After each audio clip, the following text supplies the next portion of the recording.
Día a día, testigos de todo el mundo permanecen atentos al cielo. En distintas regiones del planeta se registran fenómenos ovni que aún no reciben explicación. Pero una serie de casos llama más la atención y la ciencia parece llegar a su límite cuando los testigos son pilotos, controladores aéreos, astrónomos y astronautas. ¿Son sus historias la prueba final de que hemos sido visitados? ¿Por qué muchos de los involucrados en estos incidentes temen contar sus experiencias? En León, México, 15 objetos voladores no identificados entorpecieron las maniobras del Aeropuerto Internacional de León en Guanajuato. ¿Qué fueron estos objetos? ¿Qué dijeron los expertos? En Foz de Iguazú, Brasil, el vuelo del capitán Meireles se aproximaba a pista para aterrizar cuando un ovni fue detectado en la pantalla de los radares del aeropuerto. Varios vuelos observaron lo mismo desde sus posiciones. ¿Qué era el extraño objeto que vieron los expertos? En Colombia, Bogotá, un piloto denuncia a la torre de control que se quedó ciego a causa de una extraña luz. Los testigos afirmaron que vieron un ovni acompañando al avión. 35 años después, una periodista va en busca de toda la verdad. ¿Qué ocurrió realmente detrás de este insólito episodio? Ex-empleados de la NASA denuncian la alteración de imágenes de máxima seguridad tomadas en las misiones Apolo. ¿Existe un pacto de silencio en torno al fenómeno ovni en la mayor agencia espacial del planeta?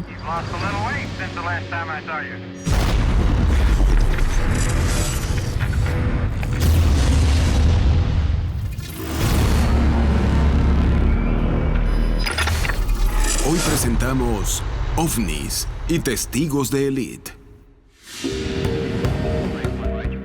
Se habla de testigos de élite cuando se trata de pilotos, controladores, militares o gente que tiene ya cierto rango y que tiene cierto prestigio. Si están más preparados, si tienen más conocimiento y su profesión se puede ver en riesgo con lo que se está hablando, se toma como testigos de élite. Los pilotos son excelentes testigos en lo que respecta al fenómeno ovni, porque siempre están viendo objetos en los cielos. Así que tienen una mejor percepción de cosas como las medidas de un objeto, su velocidad y la distancia a la que se encuentra. Además de eso, se trata de profesionales que cuentan con equipos e instrumentos, tienen radares, sensores, tienen la capacidad de determinar la velocidad, el tamaño, la ruta, que es un tipo de información muy valiosa en la ufología. Los testigos de élite poseen un conocimiento excepcional sobre el fenómeno ovni y su punto de vista es fundamental para comprenderlo mejor. Sin embargo, sus testimonios casi nunca salen a la luz. ¿Por qué existe este silencio? Pero también hay un problema para los pilotos, particularmente para pilotos de aerolíneas comerciales. A las aerolíneas no les gusta que los pilotos comiencen a discutir sobre ovnis porque temen que el público piense que ellos están dementes. Muchos reciben órdenes de no hablar y algunos no suelen hablar porque es un mundo de mucha burocracia y podrían meterse en problemas si son muy francos al respecto. Cuando un piloto sale a decir que ha visto algo es porque la situación lo ha superado y necesita transmitirlo. Los testimonios del personal de aviación podrían develar el misterio que se oculta detrás del fenómeno ovni. Uno de los casos más impactantes de la historia mundial de la aviación ocurrió en México. Allí, una gran cantidad de testigos expertos no lograron explicar qué ocurría sobre los cielos de León en Guanajuato. Pilotos, controladores y auxiliares de pista se vieron sobrepasados y el tema llegó a la prensa con consecuencias inesperadas.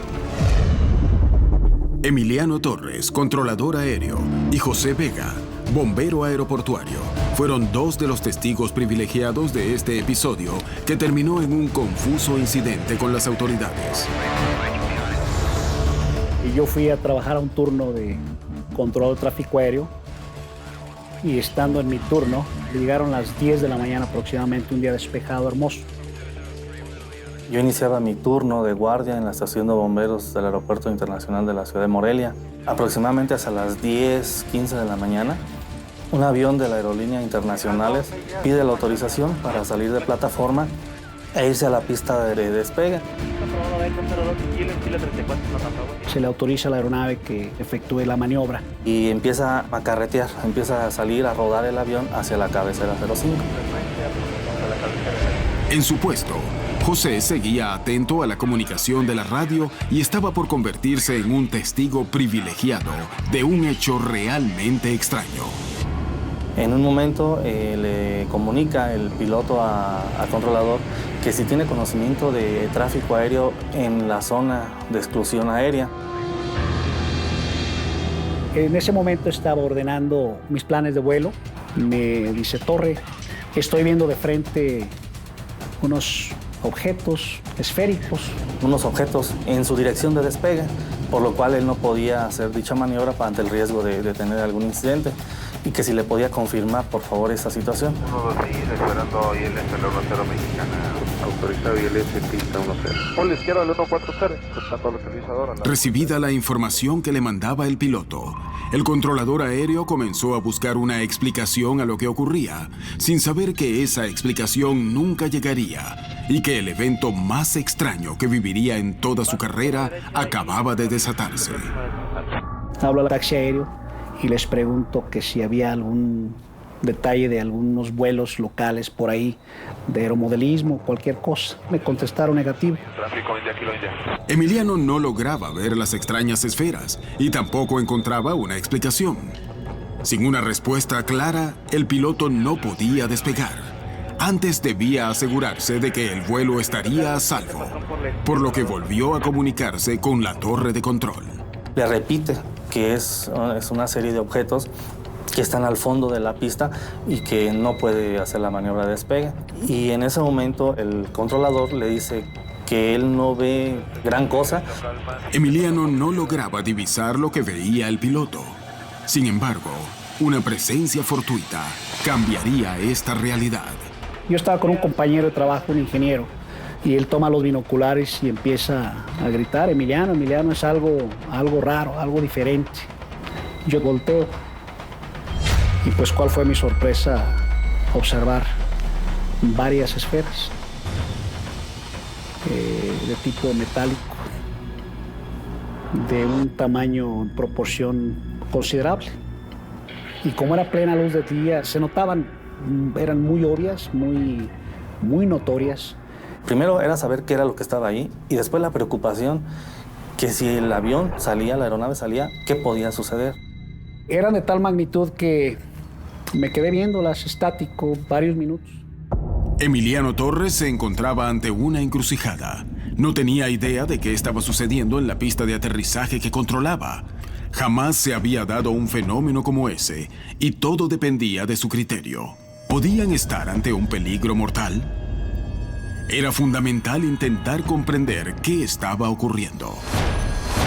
A mí me solicita el controlador que camine al borde de la pista con radio y con binoculares. Diríjate de inmediato a la pista, que observamos una luz extraña.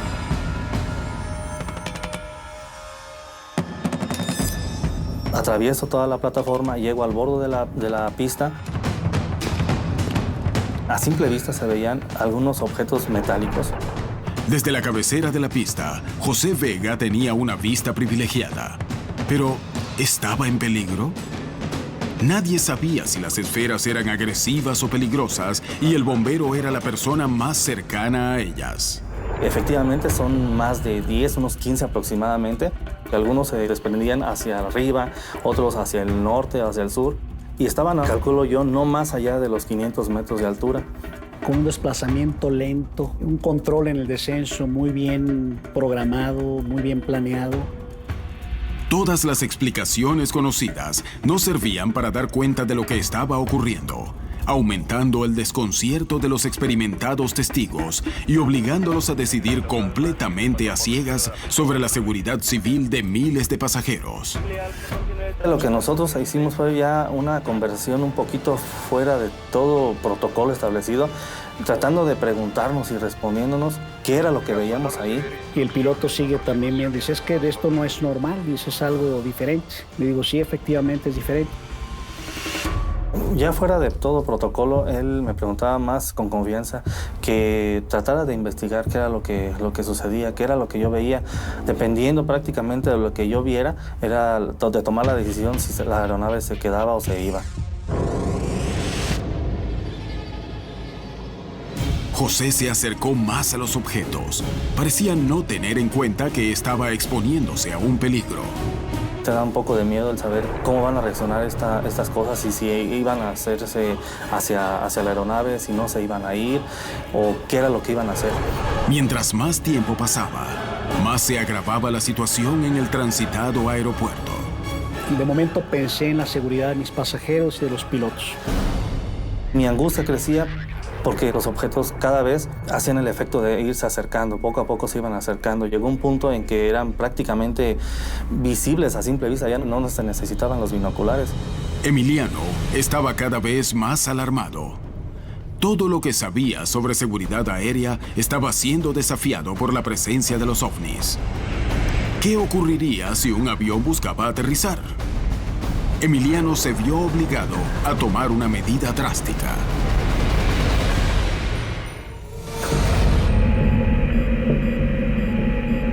En Colombia, Bogotá, un piloto aterrizó en el aeropuerto El Dorado en medio de una emergencia.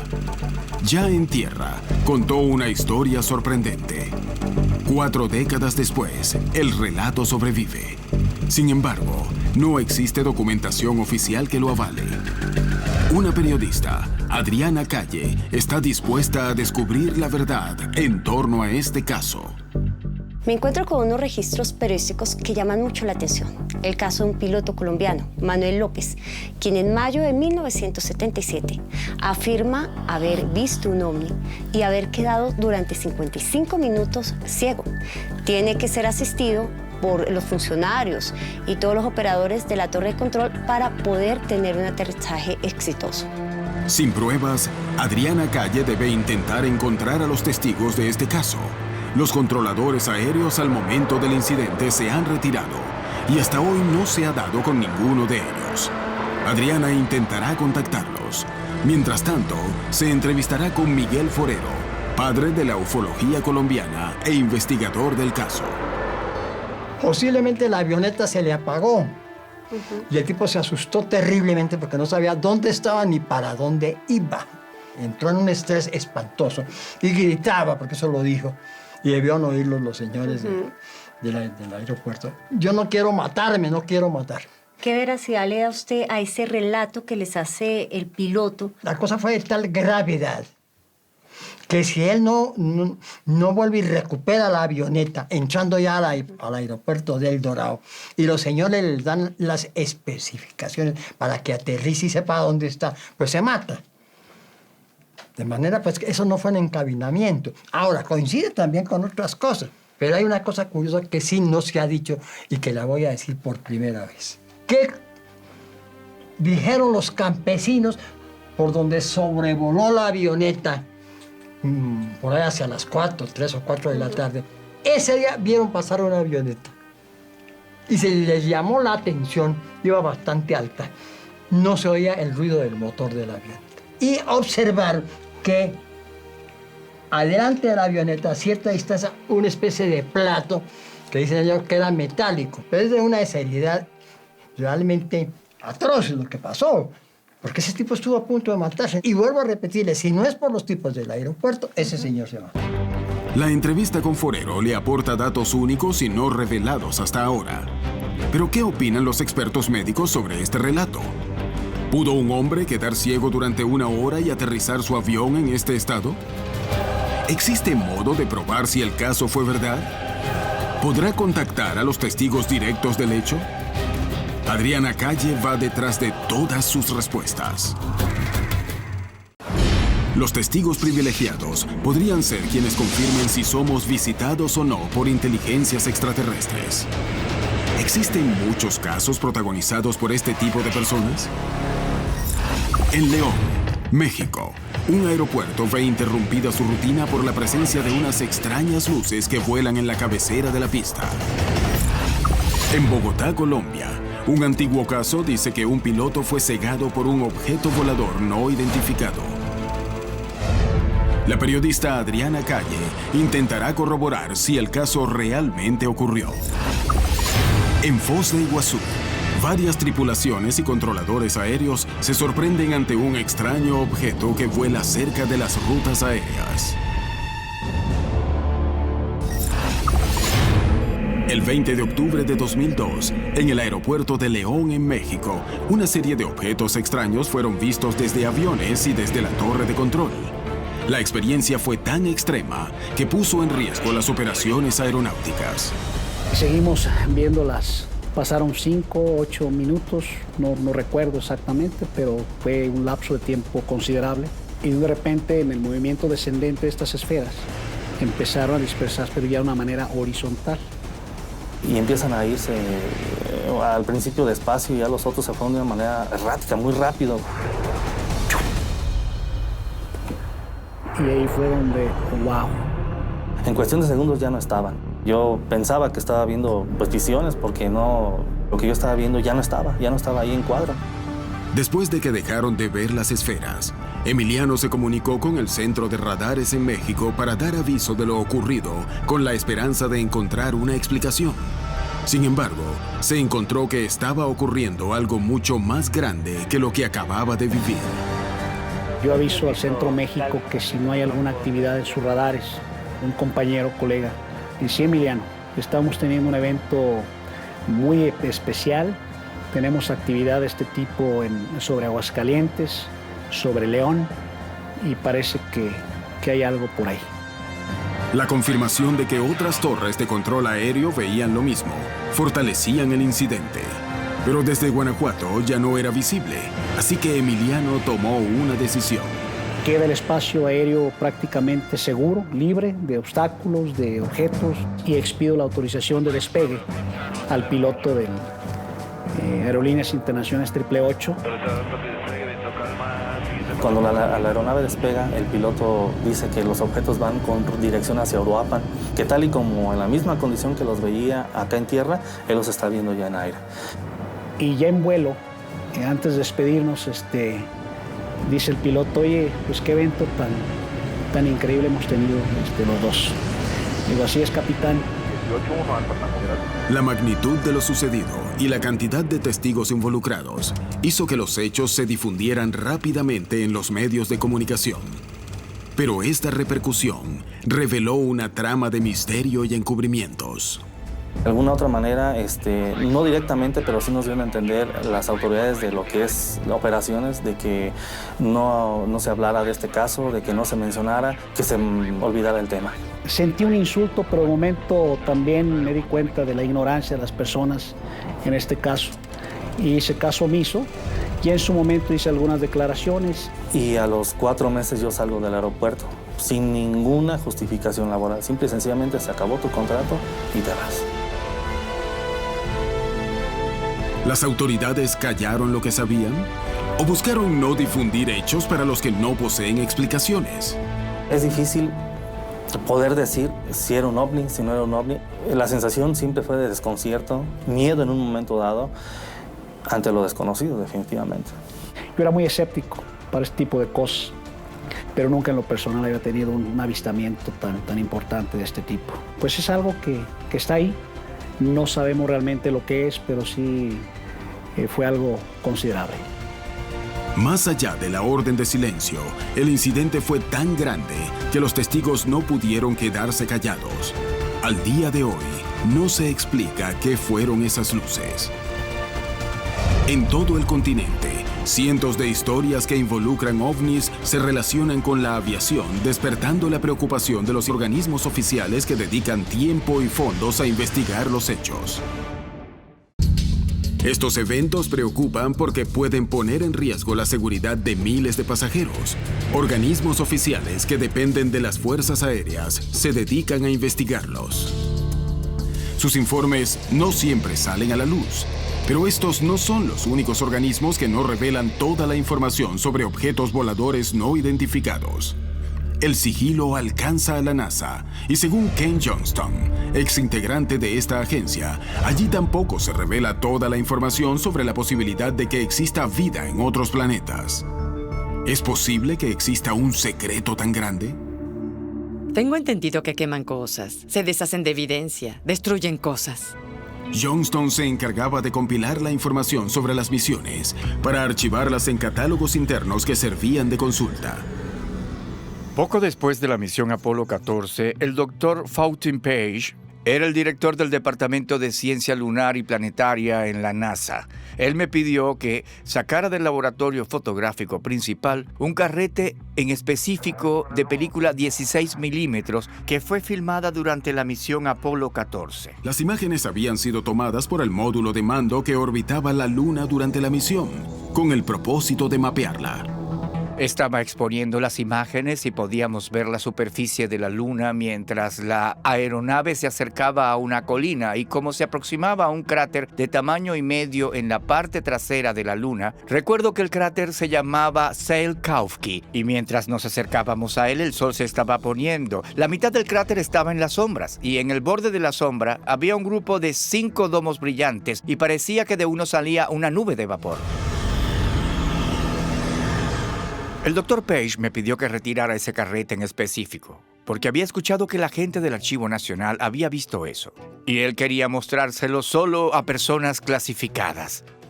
Él me dijo, termina de verlo. Yo terminé de ver ese carrete y tuve que devolverlo al laboratorio.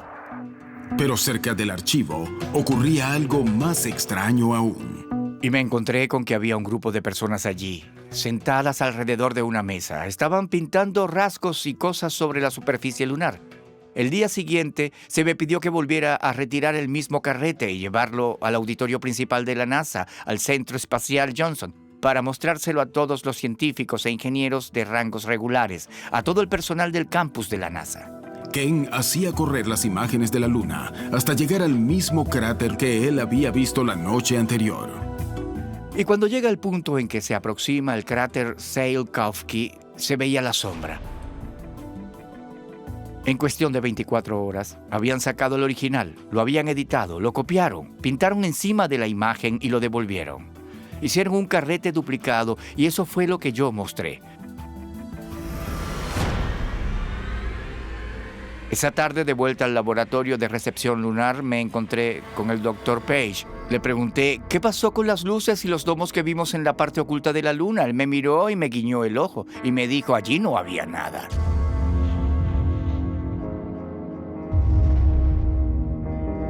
Si algo aparece en una fotografía, se publicará. Ellos no quieren que las personas vean esas imágenes con el perfil de un ovni, porque entonces el público diría, oye, ¿qué es eso? Y la respuesta es, pues, en realidad no lo sabemos. Sí lo sabemos, pero no queremos decirlo. Así que lo más fácil para evitar eso es editar la imagen para que no se muestre la verdad y así la gente no comenzará a hacer preguntas que estas personas no quieren responder. Si exministros de defensa y exempleados de la NASA no logran conocer toda la verdad de estas acusaciones, ¿debemos suponer que existen grupos de poder en círculos aún más inaccesibles que manejan y ocultan lo que ocurre? ¿Qué hay detrás de estos relatos?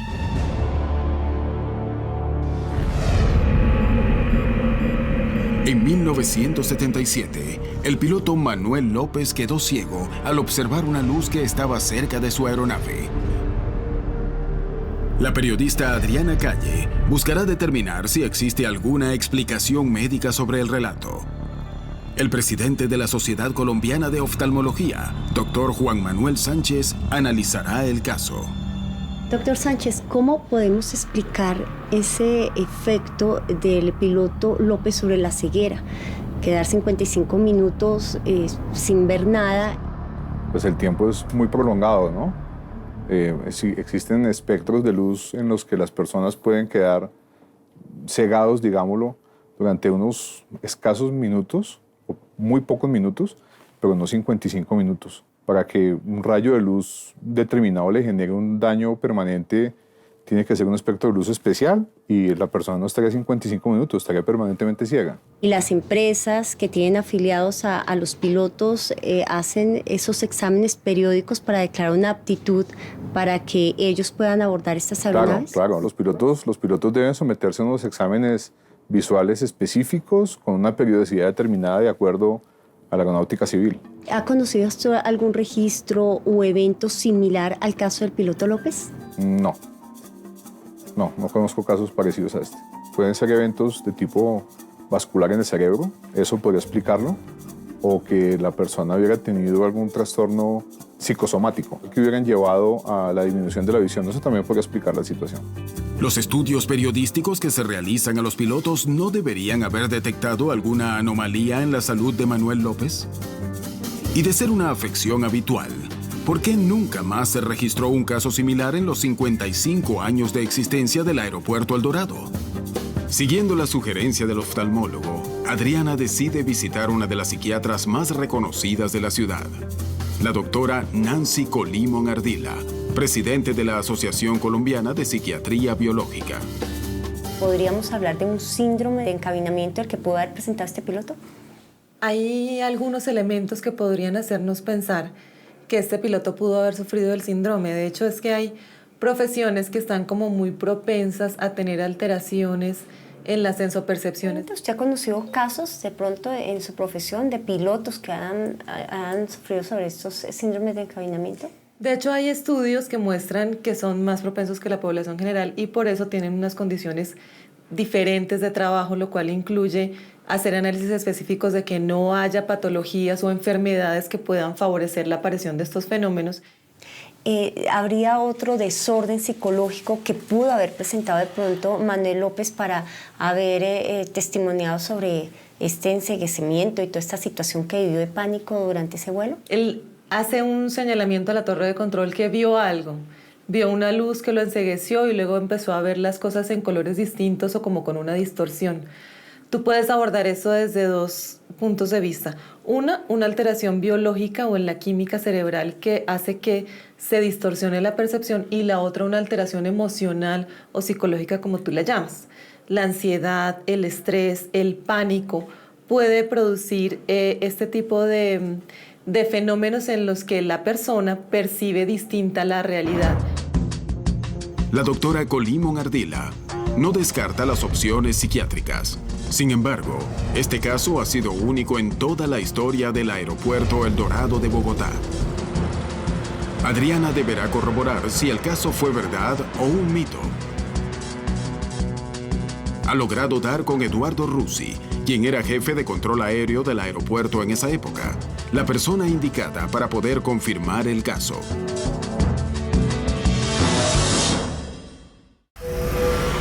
Los testigos de élite son la clave para probar o descartar la existencia de vida extraterrestre en la Tierra. En Brasil, en Foz de Iguazú, una tripulación completa se ve ante una de las sorpresas más grandes de su vida. Un objeto no identificado vuela junto a su nave. En 1977, una denuncia y una nota periodística sorprendieron a Colombia. Un piloto había quedado ciego al ver una luz brillante que se posaba frente a él. La periodista Adriana Calle ha decidido investigar el caso e intentar explicar qué fue lo que pasó. Tras una investigación intensa, Adriana ha dado con Eduardo Russi, el jefe de control aéreo de la torre del Aeropuerto El Dorado en ese momento. Él podrá confirmar si el caso fue real y qué fue lo que ocurrió. Me ha llamado mucho la atención sobre lo que ocurrió ese día, porque usted era el jefe de la torre de control del Aeropuerto El Dorado y de Guaymaral. Sí, ¿Qué pasó ese día, señor Russi?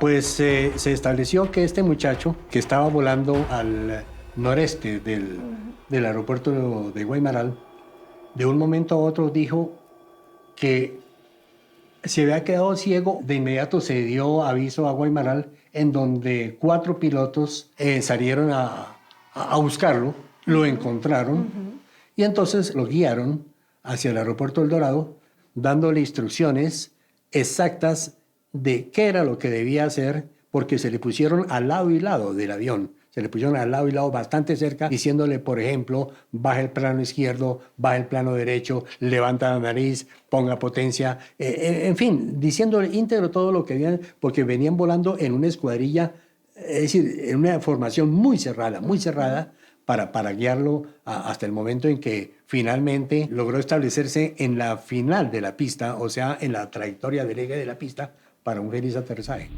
Es más, hay una versión, él dice que es que el avión puso ruedas sobre algo metálico.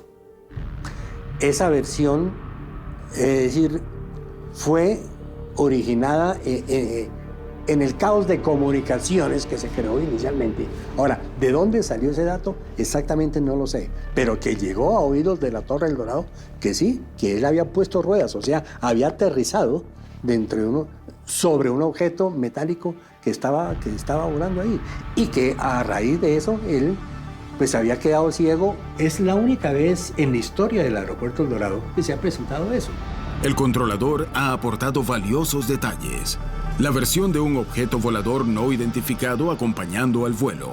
El hecho de que el piloto estuvo casi una hora volando sin visión o con visión reducida.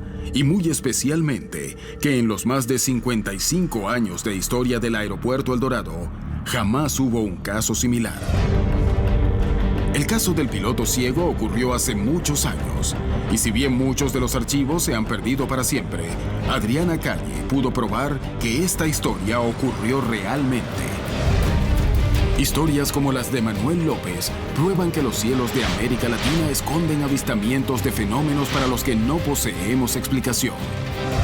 Muchas veces, estos incidentes son tan anómalos que aún los testigos más entrenados se quedan sin respuesta ante lo que están viendo. Un hecho ocurrido en Brasil permite, como ningún otro, conocer más en profundidad lo que se oculta detrás de estos relatos.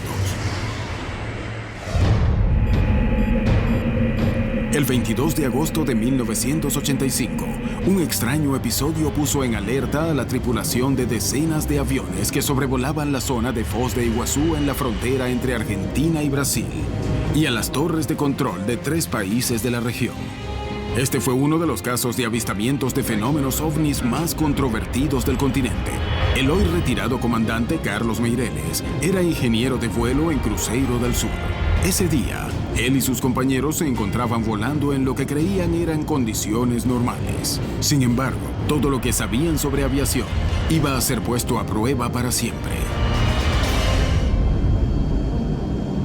El vuelo salía de Río de Janeiro, pasaba por Sao Paulo, Foz de Iguazú y llegaba a Asunción. 5 personas operábamos el avión. Yo era el ingeniero de vuelo y también piloteaba un poco. Todos éramos pilotos. A bordo de la cabina viajaban sin saber que la torre de control estaba registrando algo extraño en las pantallas de sus radares y que su vuelo pronto se vería afectado. Cuando llegamos y nos aproximamos a Foz de Iguazú, la torre de control nos preguntó si podíamos ver un objeto volador no identificado verticalmente sobre el campo de aviación. Nadie suponía que estaban a punto de presenciar un fenómeno que no podían clasificar, pese a su vasta experiencia y conocimientos. Meireles sospechaba que algo más podía estar ocurriendo. La paz del vuelo estaba a punto de romperse en el momento más crucial, durante las maniobras de aterrizaje. Cuando ya estaba listo para aterrizar, miré hacia arriba y vi el objeto allí. Era un objeto volador no identificado. El objeto era algo tan extraño que él no lograba identificarlo como una aeronave conocida. Era de color plateado opaco. Tenía forma de balón de fútbol americano. Y parecía tener algo de color naranja en el centro. O era como una cinta anaranjada. Decíamos que era una falda. Ninguno de los 5 oficiales del vuelo se ponía de acuerdo sobre lo que estaban observando. Algunos creían que era un globo. hasta que el ovni realizó un nuevo movimiento, aumentando el desconcierto. Se desplazaba muy rápido, entonces el operador de la torre nos dijo, ¡subió! Se fue a una mayor altura.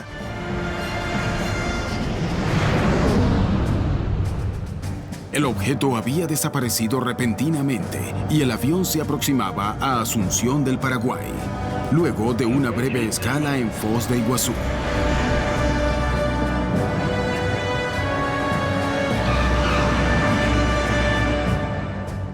Nosotros no olvidamos el objeto. Permanecimos casi 2 horas en Asunción hablando y nos dijeron que ese objeto había pasado por allí. Supimos que también lo habían avistado en la ciudad de Resistencia. Yo tomé unos binoculares, pero no lo vi porque los binoculares reducen mucho el campo de visión. Así que no pude verlo. En Asunción les confirmaron que torres de control ubicadas en Argentina, Paraguay y Brasil habían registrado la presencia de un extraño objeto en su espacio aéreo. El incidente se hacía cada vez más grande, aunque no se sabía de qué se trataba realmente. El avión de Meireles despegaba desde Asunción rumbo a Foz y la torre de control les avisaba que el ovni estaba lejos, aunque se acercaba cada vez más. Entonces subimos más alto que la altitud normal. Subimos a 37,000 pies.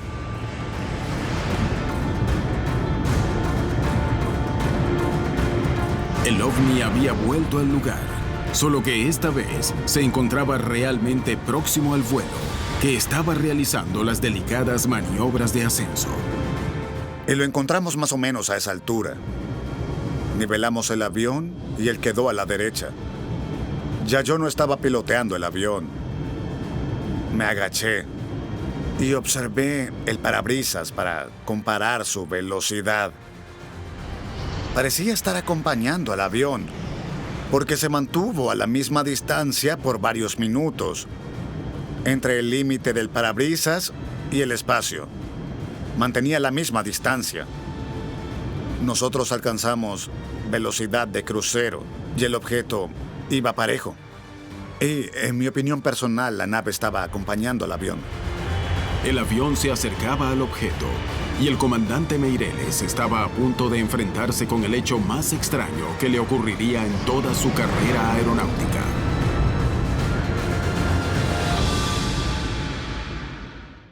El 22 de agosto de 1985, un extraño episodio puso en alerta a la tripulación de decenas de aviones que sobrevolaban la zona de Foz de Iguazú, en la frontera entre Argentina y Brasil, y a las torres de control de 3 países de la región.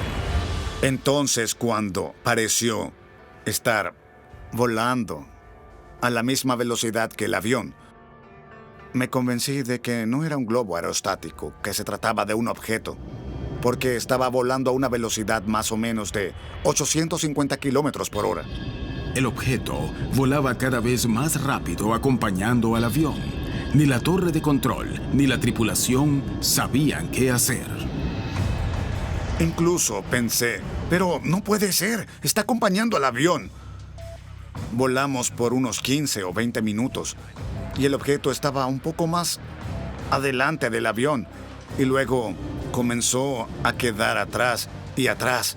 Parece que fue disminuyendo la velocidad. Muy lentamente perdimos el contacto. Después de la desaparición del objeto, más allá de las pruebas, la tripulación tomó una decisión buscando protegerse. Todos quedamos en silencio porque incluso el propio comandante pensaba, o creo yo, que intentaba convencerse de que el objeto no era más que un globo aerostático. Pero el personal de Transbrasil, una empresa que ya no existe, dijo que intentaba aproximarse y parecía que el objeto hacía movimientos evasivos. Yo daba clases de teoría aerodinámica y navegación aérea. Y sobre la aerodinámica se basan los 3 principios de vuelo. Cuando un objeto parece no obedecer a ninguno de los 3 principios, no es tecnología nuestra. En todo el mundo, Las historias de ovnis vistos por tripulación de la aeronáutica civil y militar se repiten. Historias asombrosas en las que los testigos más expertos y calificados se quedan sin palabras ni explicaciones. ¿Estamos ante la prueba más ferviente de que existe vida en otros planetas? ¿O existe una serie de fenómenos para los que la ciencia aún no logra dar explicaciones? Sin lugar a dudas, las historias de los testigos de Elite ponen a prueba muchas explicaciones científicas. Fenómenos que son vistos desde cielo y tierra por personas con experiencia y valiéndose de instrumental específico. Pero, ¿qué nos dicen estas historias sobre el fenómeno ovni? ¿Son la clave para revelar la existencia de vida inteligente fuera del planeta Tierra? Para mí hay pruebas contundentes de la presencia ovni, y estas serían la detección en radar. Estos ecos no identificados y que tienen velocidades que no puede alcanzar ninguno de nuestros aviones, hacer virajes intempestivos en radios muy reducidos, aumentar velocidad, desacelerar, volar en reversa. Si en nuestro planeta hay personas capacitadas para definir estos fenómenos, son ciertamente aquellas que gracias a un medio aeronáutico han podido observarlos más de cerca. Pese a toda la calificación técnica que poseen los pilotos para evaluar estos objetos, muchos creen que la explicación más sencilla sería que se trata de pruebas de armas que aún están en su etapa de desarrollo.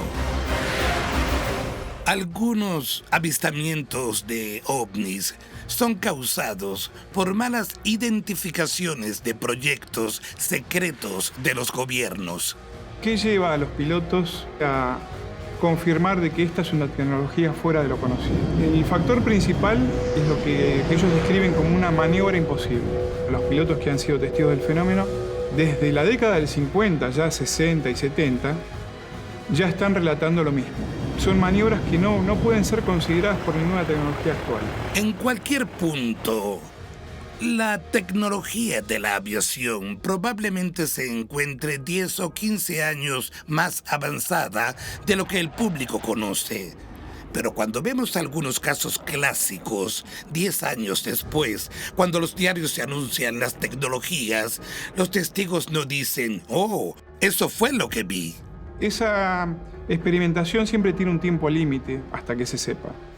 Lo que se suele encontrar es a testigos que dicen, esta tecnología no es solo 10 o 15 años más avanzada, es cientos de años más avanzada. Los relatos de estos pilotos son exactamente los mismos a los relatos de la década del 40 y 50.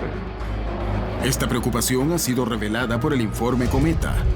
Este es el informe sobre el tema ovni que creó el Ministerio de Defensa de Francia y que salió a la luz en 1995. Allí dice claramente, el encubrimiento por parte del Pentágono va a continuar. Hay un tiempo de duración de que un arma puede ser secreta hasta un límite. Después eso es conocido por los demás. Los casos aeronáuticos ofrecen eso, una mejor oportunidad de entender mejor ese fenómeno y ver incluso que las capacidades tecnológicas de los ovnis están por encima de lo que suponemos. Las historias que involucran a testigos de Elite constituyen uno de los más grandes misterios alrededor del fenómeno ovni. ¿Cómo interpretar estos relatos? ¿Son la prueba final de que hemos sido visitados por otras civilizaciones? ¿Podrá el hombre algún día darle respuesta a este misterio? ¿Qué pasa en los cielos de Latinoamérica? ¿Qué otras historias esconde el continente?